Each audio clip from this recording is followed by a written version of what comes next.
Ropeway का लोकार्पण button दबाकर माननीय गृह मंत्री महोदय द्वारा शिलापट का अनावरण हो रहा है। विंध्य क्षेत्र के विकास की गाथा में एक नया अध्याय जुड़ रहा है। बहुत बहुत धन्यवाद माननीय गृह एवं सहकारिता मंत्री जी। मां विंध्यवासिनी कॉरिडोर परियोजना के शिलान्यास और रोपवे के लोकार्पण कार्य को अपने शुभ हाथों द्वारा संपन्न कराने के लिए राजनीतिक कुशाग्रता, अभूतपूर्व संगठनात्मक क्षमता और प्रबंधन के कौशल में निपुणता और कठोर परिश्रम के लिए जाने जाते हैं माननीय श्री अमित शाह जी, जिन्होंने हमारे वर्षों के स्वप्न एक विधान, एक निशान, एक प्रधान को साकार कर दिया। लक्ष्य को साधने की प्रतिबद्धता और उसे भेदने का साहस और कौशल, इसकी प्रेरणा देते हैं माननीय गृह मंत्री एवं सहकारिता मंत्री माननीय श्री अमित शाह जी। मैं बहुत ही आदर के साथ माननीय गृह मंत्री महोदय से अनुरोध करूंगी, आप सब खड़े होकर जोरदार तालियों के साथ अभिनंदन कीजिए कि आप पुनः हमारा मार्गदर्शन करें और अपने आशीर्वचनों से हमें अनुग्रहित करें। भारत माता की।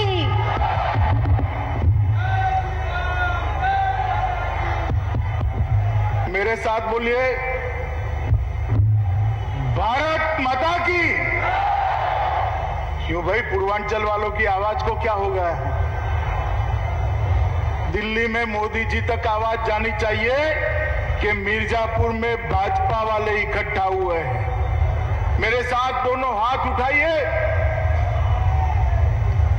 और प्रचंड आवाज से बोलिए, भारत माता की, भारत माता की, भारत माता की।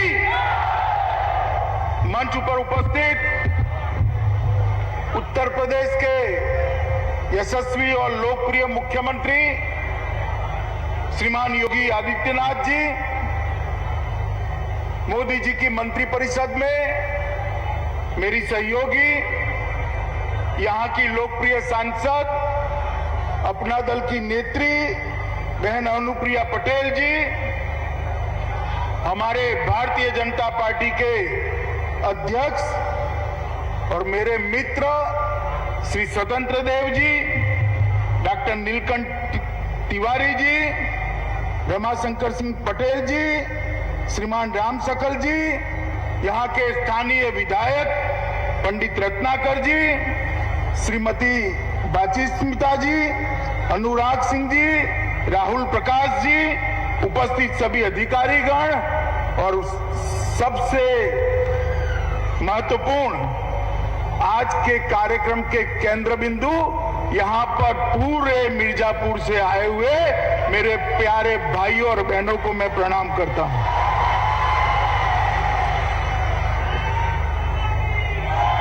मित्रों, बहुत समय के बाद उत्तर प्रदेश में आया हूं मैं।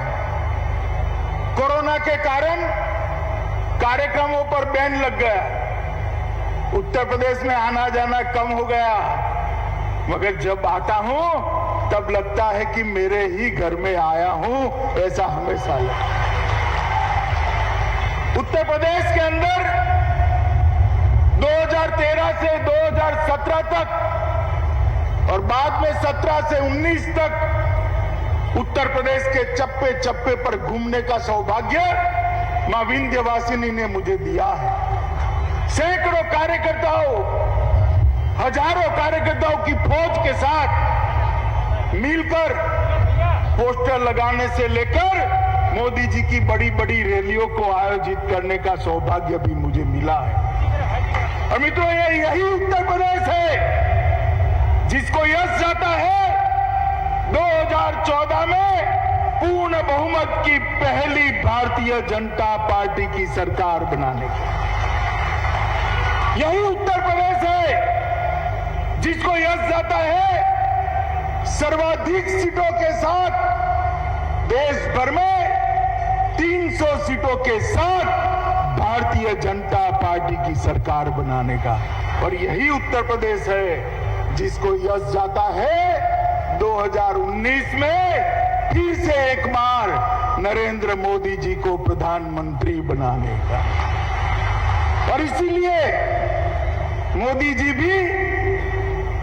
जी भी उत्तर प्रदेश से ही सांसद बनकर देश की संसद में जाते हैं। मोदी जी जानते हैं कि उत्तर प्रदेश वालों की अपेक्षा क्या है। मोदी जी जानते हैं कि उत्तर प्रदेश की जरूरियात क्या है। मोदी जी जानते हैं कि उत्तर प्रदेश को कैसे आगे बढ़ाया जाए। और मित्रों, आप ही के आशीर्वाद का परिणाम है कि 2014 और 2019 में जो पूर्ण बहुमत आपने दिया, आज मैं गर्व से बता रहा हूं कि हम बहुत छोटे कार्यकर्ता हम सब हुआ करते थे, तब से विचारते थे, आंदोलन करते थे, जुलूस निकालते थे, कार सेवा में आते थे।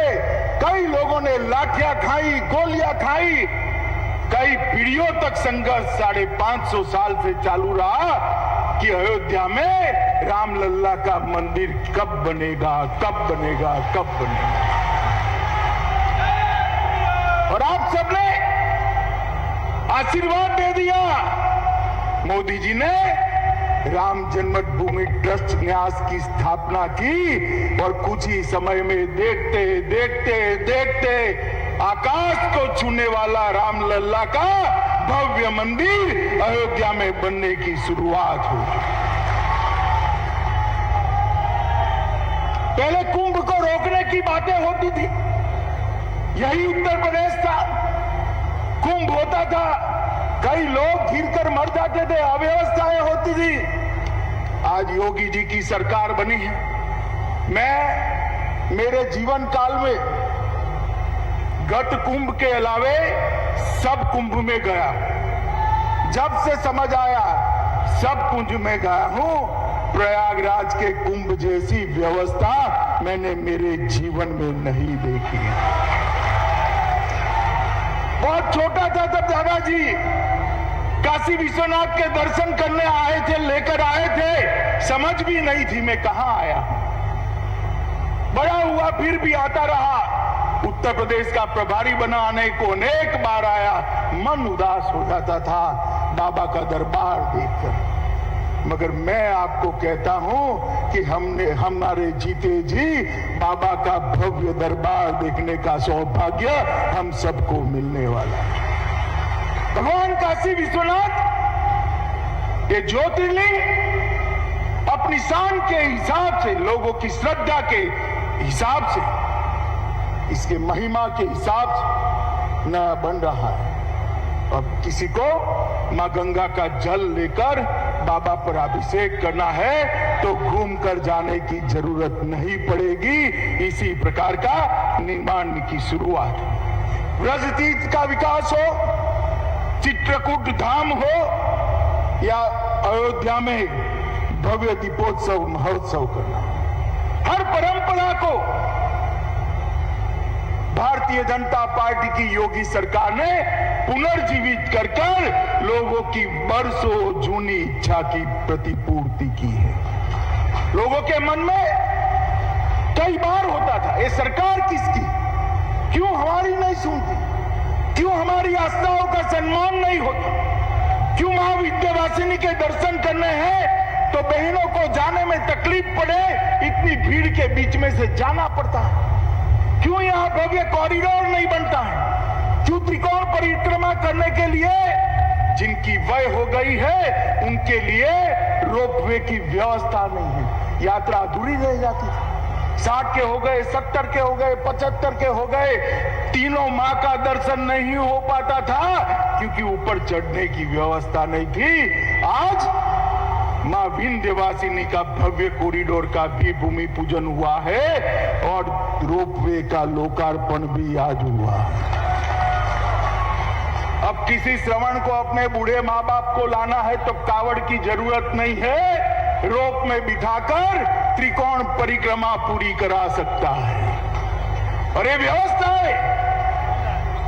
मैं पूछना चाहता हूं जो शासन में थे, भाई क्यों राम मंदिर नहीं बना, जरा बताओ तो। क्यों व्रज के विकास के लिए बोर्ड नहीं बना, क्यों चित्रकूट धाम, जहां भगवान श्री राम 11 साल से ज्यादा समय रहे, उसके विकास के लिए बोर्ड क्यों नहीं बना? क्यों मां विंध्यवासिनी का कॉरिडोर नहीं हुआ? क्योंकि आप वोट बैंक की राजनीति से डरते थे। Bharatiya Janata party vote bank की राजनीति से नहीं डरती है। ये सारे विकास के जो काम हो रहे हैं, आज विशेषकर विंध्यवासिनी के शरण में मैं भी आया हूं, हमारे सारे नेता भी आए हैं। मां विंध्यवासिनी रामायण के समय से लोगों के कष्ट काटती। कहते हैं अगस्त्य जी ने विंध्य को नमाने की ताकत यहीं से प्राप्त की। मां विंध्यवासिनी को ही महिषासुर मर्दनी कहते हैं। मां विंध्यवासिनी को कई लोग कृष्ण की बहन भी मानते हैं। और ये सब श्रद्धा की अभिव्यक्ति आज बहुत अच्छे तरीके से हो पाए, इस प्रकार की व्यवस्था।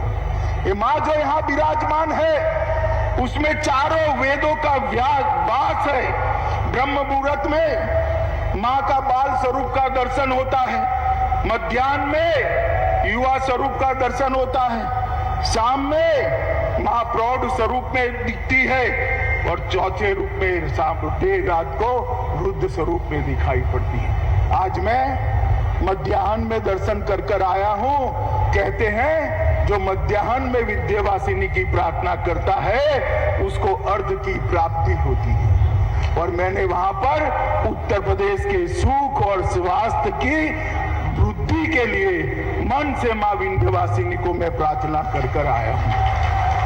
उत्तर प्रदेश के अंदर जब से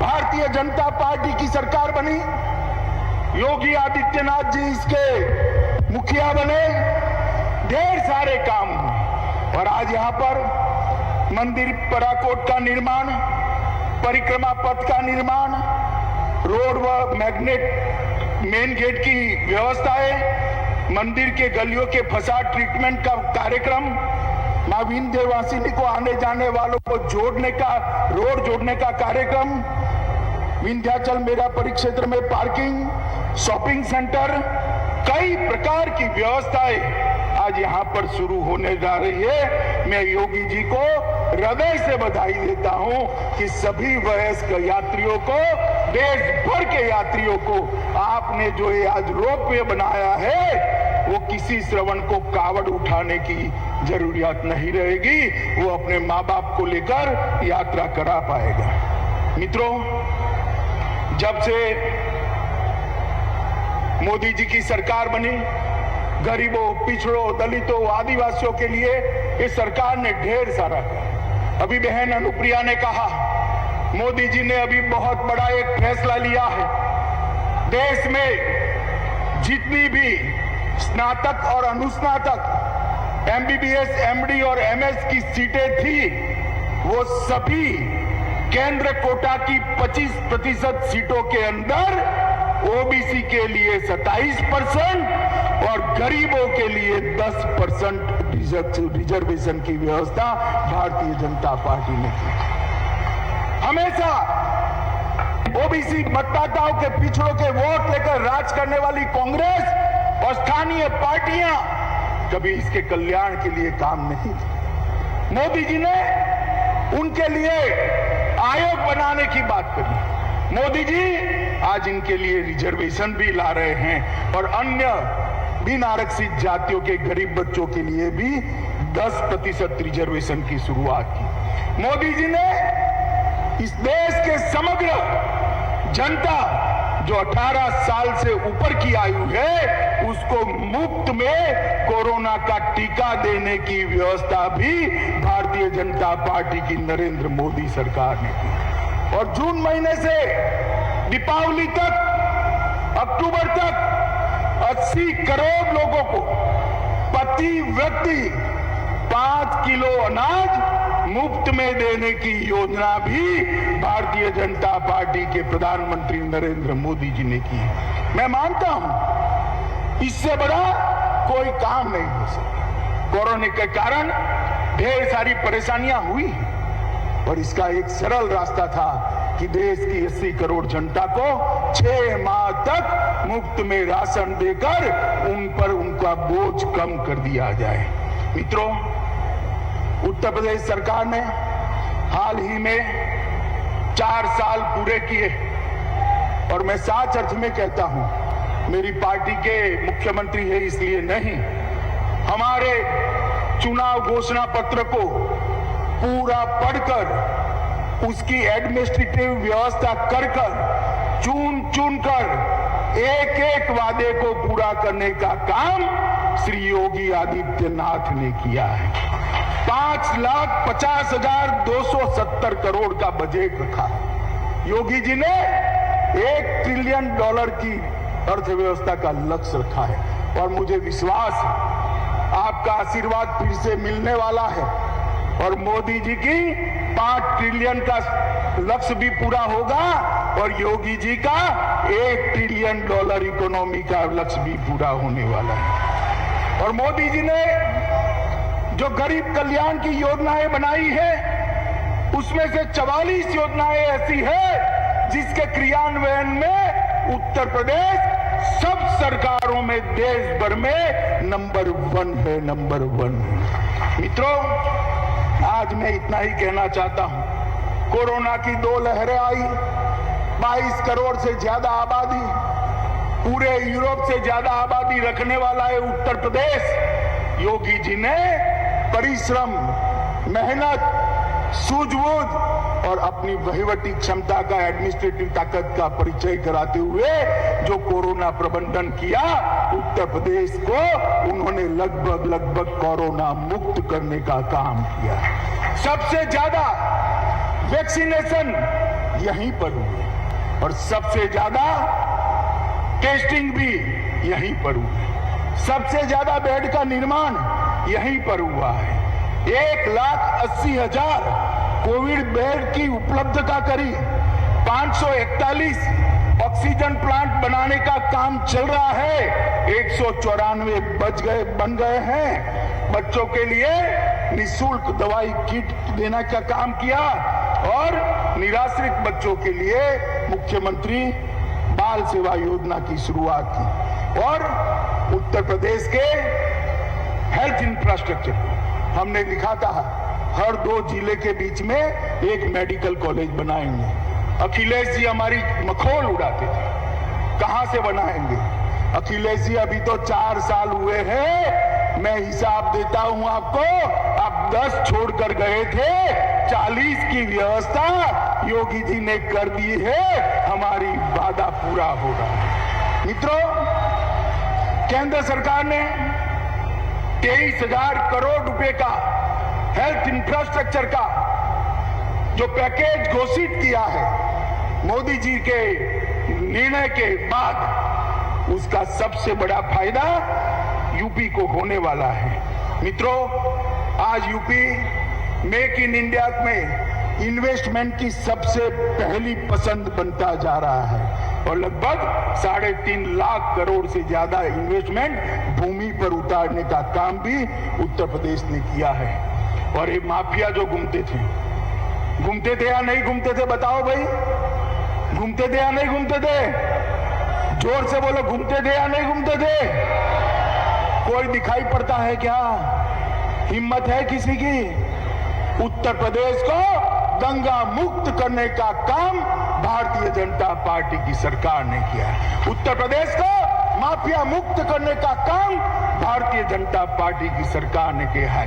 उत्तर प्रदेश को भू माफियाओं से मुक्ति दिलाने का काम भारतीय जनता पार्टी की सरकार ने किया है। उत्तर प्रदेश की माताओं बहनों को सुरक्षित रूप से जीने का अधिकार भारतीय जनता पार्टी की योगी सरकार ने दिया। और एक 4 साल के अंदर योगी जी ने कानून और व्यवस्था के क्षेत्र में ढेर सारे परिवर्तन किए हैं। और इंफ्रास्ट्रक्चर के लिए ये पूर्वांचल कब से राह देखता था कि कोई आए और पूर्वांचल के इंफ्रास्ट्रक्चर का उद्धार करे। मित्रों, 5 इंटरनेशनल एयरपोर्ट 4 साल के अंदर, 8 एयरपोर्ट संचालित हैं, 13 नए एयरपोर्ट बन रहे हैं, 7 हवाई पट्टियां बन रही हैं, 141 किलोमीटर लंबे पूर्वांचल एक्सप्रेसवे का निर्माण अंतिम चरण में है। 297 किलोमीटर लंबे बुंदेलखंड एक्सप्रेसवे का निर्माण प्रगति पर है।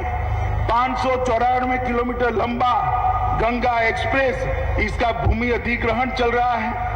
91 किलोमीटर लंबा गोरखपुर लिंक एक्सप्रेसवे कार्य प्रगति पर है। बलिया लिंक एक्सप्रेसवे को मंजूरी दी है। 14,160 किलोमीटर सड़कों को चौड़ा कराया गया है और 14,935 किलोमीटर सड़कों को नया बनाया है, जिसमें 519 छोटे बड़े पुलों का निर्माण किया। अखिलेश भाई, आप और बुआ जी दोनों 15 साल का हिसाब लेकर आ जाओ। 15 साल में आधा भी किया है तो यूपी की जनता आपको माफ कर देगी, जितना योगी जी ने 4 साल के अंदर किया। मित्रों, विकास को स्ट्रक्चर तरीके से कैसे जमीन पर उतारा जाता रहा है, इसका उदाहरण योगी आदित्यनाथ की भारतीय जनता पार्टी की सरकार ने लोगों के सामने रखा है। डिफेंस कॉरिडोर आया है। ये मिर्जापुर, चंदौली, सोनभद्र नक्सली जिले गिने जाते हैं।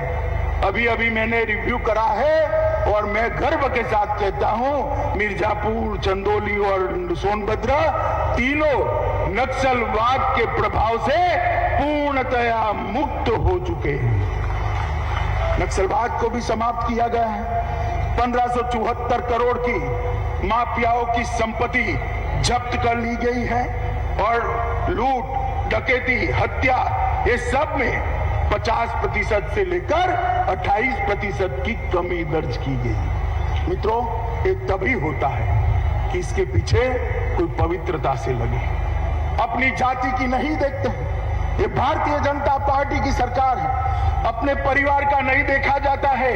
ये भारतीय जनता पार्टी की सरकार है, देखा जाता है। जन टीवी की लेटेस्ट अपडेट पाने के लिए हमारे चैनल को जरूर सब्सक्राइब करें और नोटिफिकेशन पाने के लिए बेल आइकॉन दबाएं।